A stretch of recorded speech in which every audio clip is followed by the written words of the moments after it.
Welcome to readers, viewers, and listeners, and welcome to this live edition of the HopeCast. Coming to you live from its major event, Hope Rocks. Sorry about that. Coming to you live from Hope Rocks in Cantine Field. As you might explain, I'm here live at the hospitality tent in Hope Rocks, which if you haven't gotten a chance to check it out, please do so. It's a wonderful affair, and I want to start this episode of the HopeCast and ask you all, what's a tough conversation that you've been hesitating to have with with other people, but also yourself? What's something that's been holding you back? What's something that you feel nervous about asking or nervous about saying? What do you feel is the one thing that you need to move forward, or at the very least, get some kind of closure on things? The reason I bring this up is that I mentioned a couple of I've mentioned in past HopeCasts that having hope is really important to me. But I don't really feel like people understand how important hope is to me. As I've mentioned before in the past, I am an autistic individual, and I'm also a poet, a published poet at that, and I'm also someone of an artist. I am an artist, but that doesn't exactly come with the stigmas that come with it. Especially when you're autistic, people always think of you, the minute that you mention the A word, people always look at you and say, "Oh, do you need help? Do you need support?" Or they always are condescending to you. I'm always saying, "Aren't you all? Isn't that sweet? Isn't that nice?" Kind of gets a little bit frustrating at times, and it kind of gets a little unnerving at times. But I want to just explain why I mentioned about my autism, because for me, my autism is who I am, and I want to just go back to 2 years ago to explain how important hope is to me as an autistic individual. A dear friend of mine, two of my best friends, actually had someone who dealt with a minor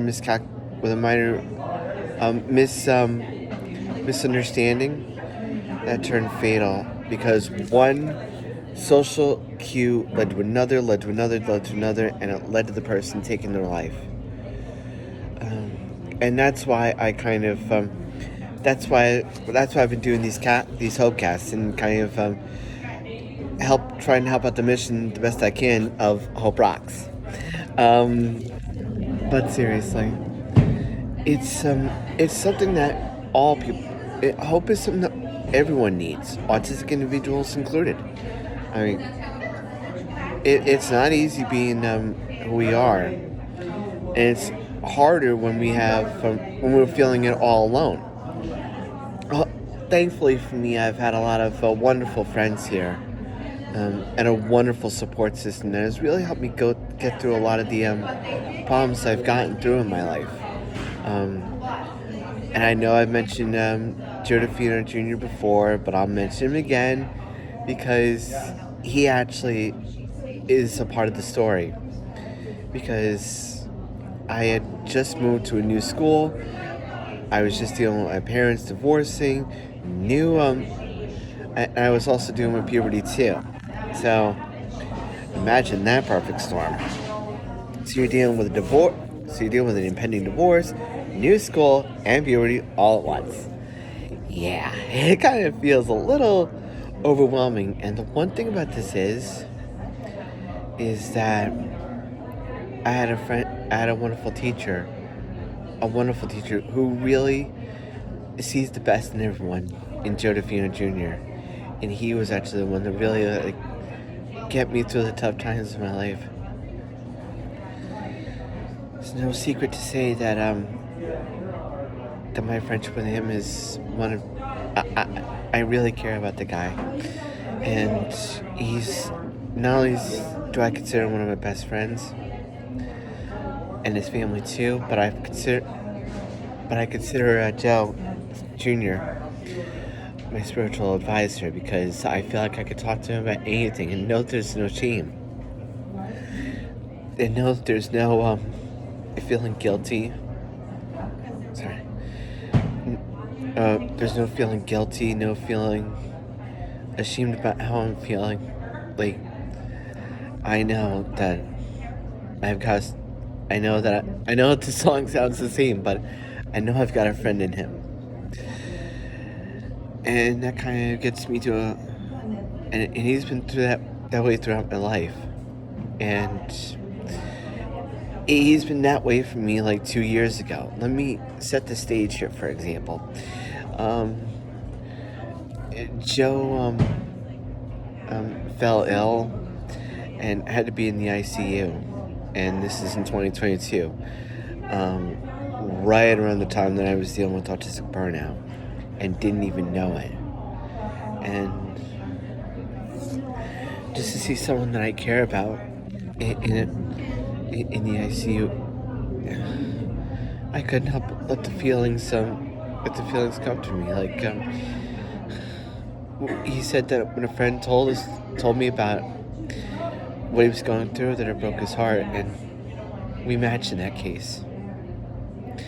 Of course, I find out now that I was dealing with autistic burnout and didn't even know it. And I want to just highlight not just Joe Jr., but also the DeFino family. And one person in particular, Joe Sr., God rest his soul. You might have noticed that I mentioned in the Letters for Lent and for the Advent Hope I've dedicated to Joe DeFino Sr., but he was a real champion. Really, all the DeFinos are teachers, or at least a majority of them are. And it's really inspiring to see the next generation inspire those that have come before them. Joe Sr. was a champion. He was a pro-lifer. He was a Catholic in the best sense, and someone that I've always envisioned trying to be half the person that he is, or at least a fraction of the person that he is. And he was really someone that really looked out for me, and really helped me out when I needed it. And it really kind of makes me realize just how important hope is. Like, just how important not only hope is, that people hear about hope, that people know that hope's here, that people know about the support that Hope Rocks gives, and how one person, to go back to the original point, how one person can really, like, make the conversation feel a little bit better. About how a conversation between friends, between people that you may not really, between enemies,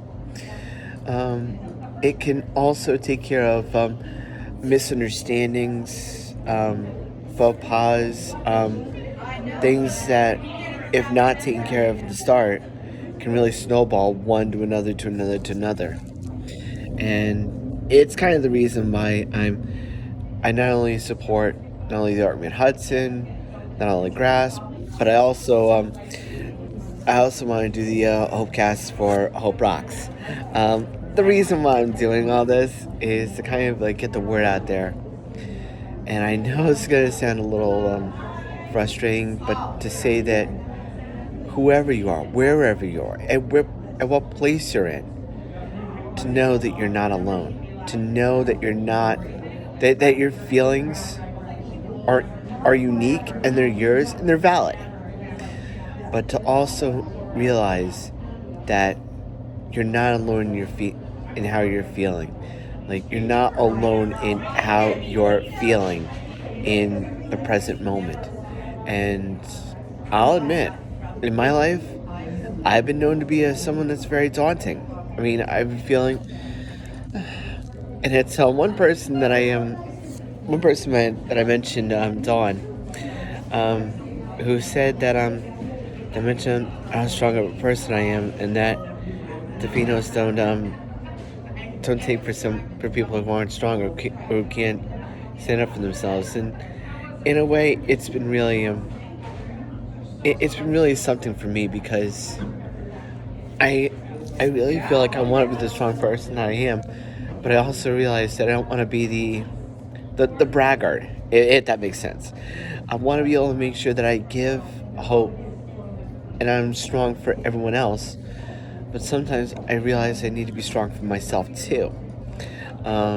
It just kind of feels, sometimes it feels daunting, but other times, when you let people into your world, when you let people into how you're feeling, it can really change the game in more ways than one. It really can change the game in more ways than one. It can make you feel like, yes, this is a problem that you have, this is support that you need, but it also makes you realize that you're not alone, not even in the worst of times. And sometimes your struggles, if you get them out, can really help others in their struggles. I go back to when I did the HopeCast a couple of years ago.